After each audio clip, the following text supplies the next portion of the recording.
and welcome back to our channel. So today in this video we are going to discuss about how to return Amazon items. So without wasting much of our time, let's get straight into the video. So if you want to return your Amazon items, all you gotta do is simply get logged in into your Amazon. Once you're logged in into your Amazon, you need to tap on the profile icon on the right hand side of the screen.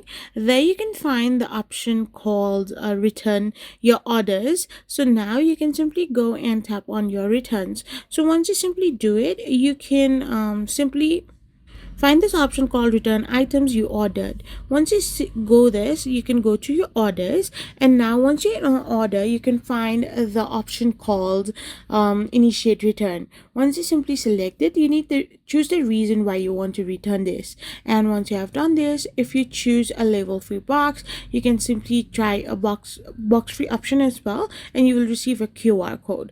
Otherwise, you can print the prepaid label provided and simply stick it and return it back.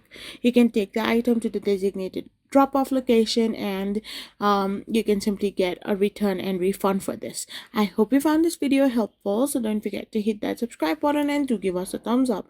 We will be back again with more informative videos. Thank you for watching.